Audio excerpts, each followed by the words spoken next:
Pemirsa, kita lanjutkan bicara mengenai Hercules C-130 yang jatuh, tapi kita lebarkan soal alutsista. Tadi kita berbincang dengan Mbak Selvi, istri dari salah satu prajurit yang gugur atas tragedi jatuhnya pesawat Hercules C-130.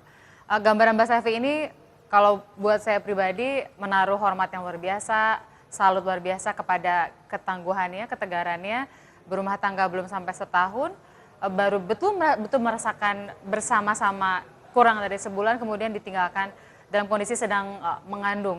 Dan ada juga istri dari prajurit yang lain yang juga sedang mengandung, sudah menanti kehamilan selama 5 tahun. Jadi sungguh luar biasa menjadi istri prajurit menurut saya, bukan sesuatu yang mudah. Mas Al Araf itu kan anak ini juga ya, apa namanya, anak tentara juga. Jadi mengalami juga kan jarang ketemu sama orang tua. Ya, saya besar di Halim ya, dari lahir sampai besar, dan saya bisa merasakan bagaimana kehilangan ataupun ditinggalkan orang tua kalau dinas gitu ya, dan apalagi kalau sampai kejadian seperti ini gitu. Dan menurut saya ini jadi PR juga buat pemerintah dan negara untuk secara serius memikirkan bagaimana memfasilitasi proses kesejahteraan prajurit pertama tentu, kedua dibarengi dengan modernisasi alat utama sistem persenjataan. Nah, itu dua hal yang penting, Mbak. Dua hal yang penting, kesejahteraan sama alutsista. Mari kita bicara soal alutsistanya dulu, alat utama sistem senjata. Pada saat pesawat ini jatuh, kemudian dikonfirmasi, iya benar buatan tahun 64. Semua orang rasanya rahangnya mau jatuh gitu ya. Hah, udah tua banget gitu ya. Ya ampun, umurnya 51 tahun gitu. Tapi masih dipakai walaupun dikatakan layak terbang, tapi kita tuh miris, sedih, apa kita nggak punya duitnya gitu loh, teman-teman di DPR soal anggaran. Meskipun kita tahu kan anggaran Kementerian Pertahanan besar dan diantaranya kan harusnya belanja alutsista. Jadi begini ya, memang ini kan dari tahun ke tahun kenaikan anggaran TNI cukup signifikan ya. Tahun 2009 itu anggaran untuk TNI hanya sekitar 36. Sekarang 2014 kemarin sudah 83 triliun. Nah ini 2015 cukup naik, tambah lagi tadi APBNP ya.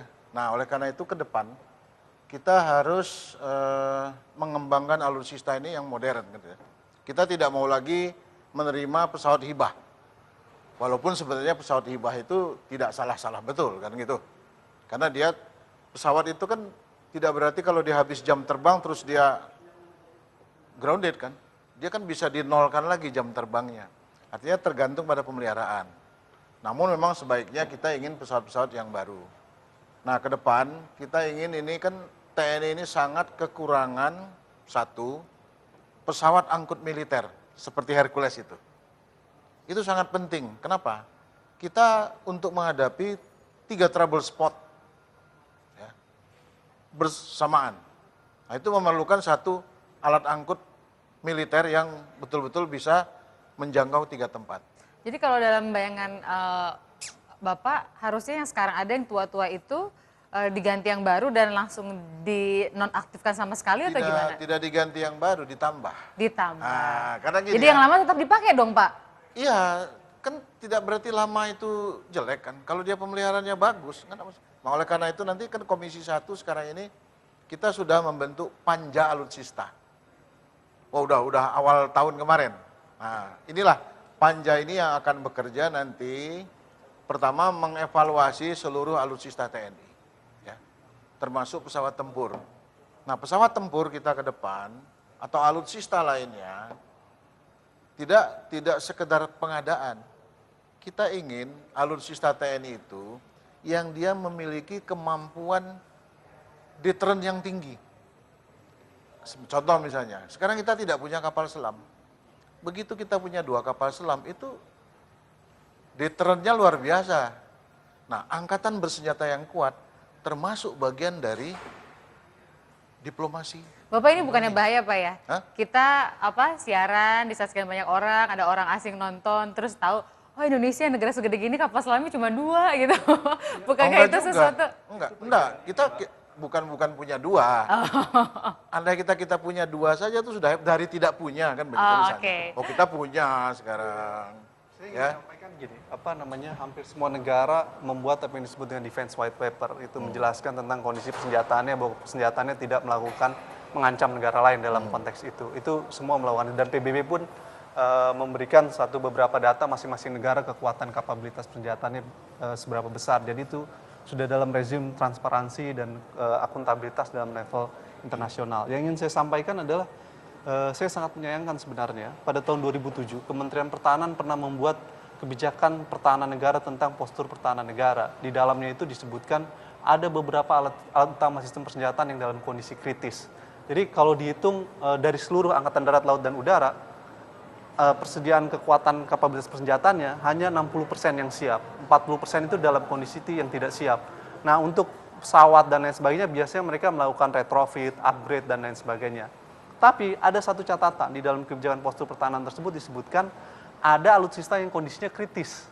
Nah, beberapa alutsista yang kondisinya kritis itu salah satunya adalah C-130B, termasuk pesawat Hercules. Jadi ada 2 skuadron, dari sebagian skuadron tersebut dari 2007 dikategorikan dalam kondisi kritis. Lalu kemudian sedang dalam proses retrofit dan upgrade. Ini data yang dibuat oleh kebijakan Kementerian Pertahanan. Baik. Nah, sayangnya kemudian, oleh karena itu menurut saya yang harus diinvestigasi lebih lanjut oleh Panglima TNI dan Kementerian Pertahanan adalah apakah pesawat yang jatuh di Medan itu masuk dalam satu kategori kritis yang sudah diidentifikasi pada tahun 2007 tersebut. Baik, saya ke Pak Fuad. Ya. Pak Fuad, ini kesempatan baik buat TNI menjelaskan dan meyakinkan publik gitu. Jangan sampai kita merasa, ya ampun, segitu ngenesnya ya gitu apa alat utama sistem senjata TNI yang dimiliki.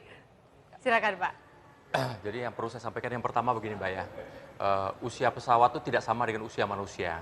Kalau usia manusia dihitung per tahun ini sampai dia 70 tahun dianggap sudah mulai uzur kan gitu ya. Kalau usia pesawat tidak begitu, dia dihitungnya jam terbang. Jadi seperti pesawat Hercules ini hitungannya jam terbang. Jam terbang pesawat Hercules ini kalau dia sudah mencapai sampai 38.000 jam terbang, maka itu baru dikatakan dia uzur, kemudian dia harus di-afkir. Sementara pesawat yang kita punya sekarang ini masih menjelang 20.000. Jadi masih jauh sebenarnya. Jadi artinya kalau dikatakan layak, dalam kondisi Ya, layak. karena begini, dalam proses perjalanan penggunaannya sendiri, itu pemeliharaan tidak pernah berhenti. Jadi pesawat ini, di skadron itu, kalau di sini skadron 31 gitu ya, untuk bawa Hercules ini, itu ada namanya tim pemeliharaan. Maka setiap 50 jam terbang, rusak, tidak rusak, mau tidak, harus masuk pemeriksaan. Masuk pemeliharaan di tingkat skadron. Kemudian sampai nanti dia 3 tahun, rusak atau tidak rusak, masih baik pun dia harus masuk ke SKATEK, skadron teknik. Di sana harus dicek detail semua. Demikian juga setelah 5 tahun atau 3.600 jam terbang, rusak atau tidak rusak dia harus masuk. Yang mana dulu? Apakah 3.600-nya dulu atau 5 tahunnya dulu? Kayak Dia mobil ya Pak ya? Berbeda dengan Ya, mobil. mobil kan suka gitu juga, Ya, ada betul, ya. berapa ribu dulu atau berapa tahun dipakai gitu kan? Kalau dia sudah masuk ke depo pemeliharaan yang tadinya 5 tahun atau 3.600 jam terbang itu, maka pesawat itu kembali masuk lapangan, dia jadi anak gadis lagi dia. Atau jadi bujangan kalau laki dia. Kan Walaupun gitu. casingnya Seger tua. lagi dia. Walaupun casingnya Oh tua. tidak, Oh, tidak tua. Karena apa? Semua dicek, itu di ronsen.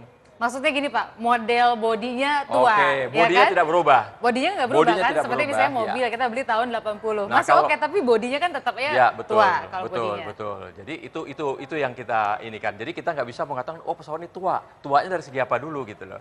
Karena penggunaan pesawat itu satu hari itu nggak akan lebih dari 3-4 jam terbang kok. Kadang-kadang malah nggak terbang sama sekali di sehari-hari itu. Karena kan banyak dia ya, ada beberapa. Hari ini yang berangkat, besok ini yang berangkat. Seminggu nggak terbang dia. Tapi kan gini gitu. perbandingan, Ya. negara tetangga manakah yang masih menggunakan Hercules keluaran tahun yang sama seperti kita? Oh banyak. Kita Masih justru banyak, yang ya? kemarin kita dapat di Australia itu juga dari tahun itu juga. Nah, artinya tahun itu juga. artinya bukan cuma kita ya pakai Dan yang Amerika tua-tua sendiri ini. masih menggunakan. Amerika sendiri masih menggunakan sampai sekarang. Dalam kecenderungan sekarang di beberapa negara maju, penggunaan Hercules C-130B sudah melewati ke masuk C-130J. Jadi sekarang udah C-130J mereka menggunakan itu, kita masih C-130B. Artinya sebenarnya ada memang pergeseran bahwa C-130B sudah mengalami satu proses yang panjang lama gitu, sehingga melakukan satu proses perubahan. Ada beberapa variasi Hercules tadi itu Mbak. Nah artinya kalau tren sekarang C-130J. Nah menurut saya dengan umur yang 50 tahun, meski sudah dalam proses maintenance, saya mendengarkan apa yang disampaikan oleh orang tua dari salah satu co-pilot yang mengeluhkan bahwa pesawat yang jatuh di Medan sudah 4 kali dalam proses retrofit dan proses maintenance yang berulang-ulang, masuk, perbaiki, yang menurut saya kalau lebih dua kali proses perbaikan itu terus-menerus, itu dalam situasi kritis. Itu Tadi yang saya belum bilang, dijawab oleh Kementerian Pak Pertahanan, Fuad, iya. pilih atau Iya. tidak. Jadi Nanti saya kita lanjutkan setuju ya gitu. Pak ya. Apakah yang sebetulnya jatuh di Medan itu dalam kondisi kritis atau tidak? kita akan bersama lagi dengan Anda, dan Anda boleh berikan komentar di anyustvmobile.com. Nah, saya pengen tanya juga Pak, kalau